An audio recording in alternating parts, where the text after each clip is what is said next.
again the raised hand feature to ask a question, and we'll go to Matt DeMarinis first. Hey, DJ. What UConn came in here with a lot of they've been playing really well, and I think a lot of people probably thought they were the favorites at least to win this league based on how the season ended for everybody. Did you guys take that stuff to heart at all? Were you guys playing for more than just a chance to go to tomorrow night? Was this pride on the line a little bit tonight? Oh yeah, for sure. We got a group chat with us and the coaches, and they was just sending us tweets about what everybody was saying, who the favorite to win Big East conference championship, and everybody was saying it was going to be UConn, and we took pride towards that, and everybody said that just fuel to the fire, and I feel like we came out there, we played like it was fuel, and we used that as fuel, I should say.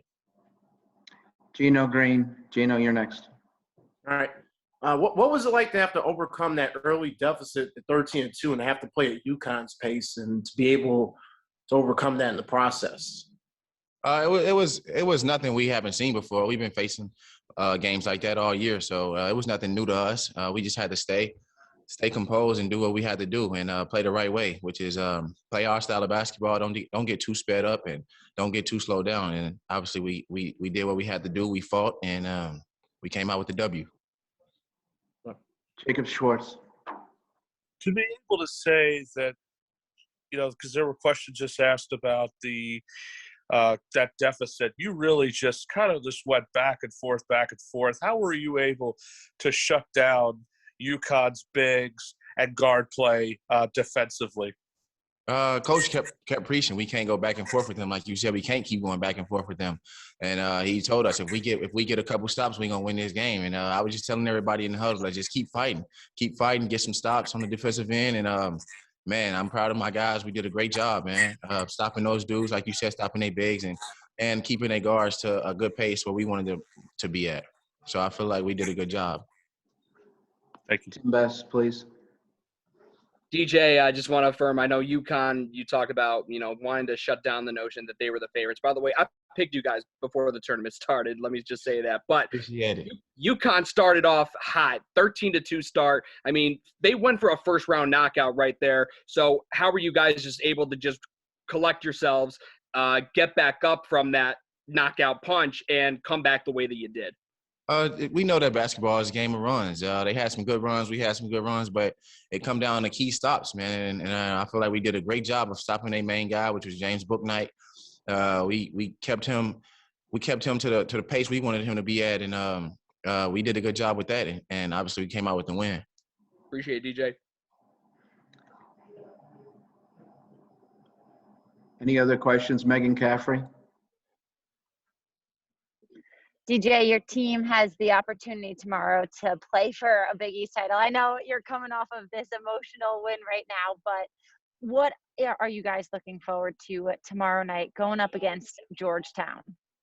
Just taking it one game at a time. We got to play Georgetown just like how we approach every game, and that's to play Creighton way and play the right way, and obviously get some stops. And we know we come into the game, we got to guard their bigs. We got to contain their bigs and contain their guards. They got nice guards with Blair and the freshman Harrison. We got to contain them and do what we can with Wahab because we know he's a force in the paint. So once we do that, we're gonna be good. Damian, thanks for your time. Thank you very much. Thank y'all.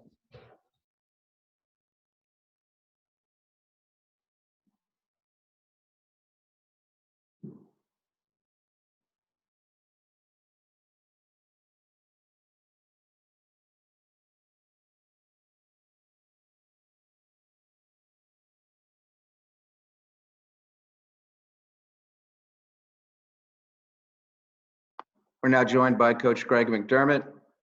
Tomorrow night, Creighton will be making its third appearance in the Big East Final. They also played it in 14 and 17. Greg, if you'd like to make an opening statement, then we'll open it up for questions. Just a gritty win by our team. People talk about our offense and how good our offense is, and it's just really hard to play offense against a team coached by Danny Hurley. They do such a great job of taking away your initial action. It's very hard to get things in transition because they're so disciplined. And then they meet you at the rim on any penetration. So, we had to win the game in other ways tonight, and that was on the defensive end and then on the backboards. So, for us to out-rebound a UConn team by 17, I think speaks to the grit and toughness that I have in that locker room as well. We'll go to Matt DeMarinis with the first question. Matt. Hey, Mac, I know Book Knight got 40 on you guys in that first matchup, but it seemed like Denzel started to figure out maybe how to guard him a little bit at the end of that first game. What did you see tonight in terms of how that carried over? Because it didn't seem like Book Knight was able to get into a rhythm at all. Yeah, obviously we had never seen him to that point, and they hadn't played a lot of games. If you remember right, they were just coming out of a shutdown, I think, at that time. So there wasn't a ton of film. And you're right. Denzel did a great job the last 4 minutes of regulation and in overtime. Even though he had a huge game, he did a good job at that stage of the game. And we were made sure we showed him a few more bodies tonight, that he was seeing numbers as he was trying to turn the corner. And then when Denzel got in foul trouble, you got to tip your hat to Damian Jefferson. He hasn't practiced one rep guarding him, and we flipped him over there because we wanted that size and length. And DJ did a great job, especially the last possession. I think they were trying to get a quick two.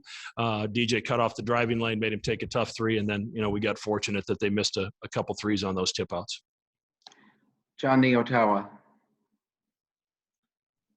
You kind of laid it out, Greg, that you knew what kind of game it would be against UConn, but I wonder when you're in the middle of it, especially when they jump out to a big lead, like do you have to kind of get after your guys a little bit to remind them how tough it's going to be in an atmosphere like that, or did they know? Yeah, the first it was one of the first TV timeouts, and I just remember DJ saying, "Everybody just calm down. Everybody just calm down." And it's exactly what I was about to say, but obviously the meaning it has coming out of one of your leaders and captains' mouths, has quite an impact. And they were just forcing us to speed up because of their pressure. And we weren't creating any open driving lanes. We were standing on top of each other. And I think once we settled in to their physicality and their pressure, then we got back to playing a little bit more like we can play. Now, we didn't shoot it great, and obviously, UConn has a lot to do with that. But this is a hard team to play against, and all three games of scoring is tough to come by. So you have to figure out other ways to win. Let's go back to Matt DeMarinis. Mac, we've talked about DJ a lot throughout the year, but this is kind of the first time he's ever really played on a stage like this with kind of this much at stake. What impressed you so much about what he was able to do tonight? And then in that moment, where he's the voice that the guys are listening to as opposed to it being you? I think what impressed me the most is he stuck with himself. He got us off to a great start, but then he had some turnovers to start the second half. He missed some threes and missed some shots at the rim, missed a couple free throws, but he stuck with himself and he hits a big three at 53-50 to tie the game. And, that's a sign of a guy that gets it and understands who he is. But you asked me what I like about him, everything. He is developed into such a complete player, and what he does on the floor is just, it's only a small part of what he brings to our program. What he does in that locker room and what he means to his teammates, it's high level. So, he's a warrior, and I think I've said it before. I don't think we're going to realize exactly what he brings to us until he's not here anymore, because he does all the little stuff so well that you sometimes take it for granted. But when you watch it on film again and you see what he does and how he goes about it, you realize that he's a heck of a special player. Final question, back to John Ottawa. You guys were down by 5 with 5 minutes left, Greg. And I think maybe answer with a 9-0 run. Was there anything in particular you saw during that stretch that allowed you guys to flip the momentum there? Well, DJ hit the big three, and then we tried to get a slip with Christian, and they defended it, but we were still able to get it to him on the post. And we liked the matchup with Whaley there.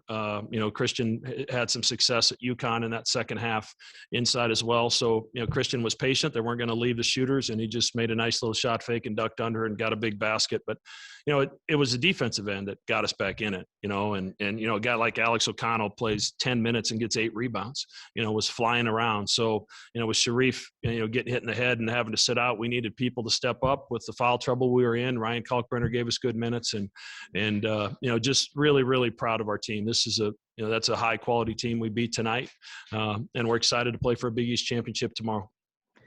Greg, we appreciate the time. Thank you. Thank you.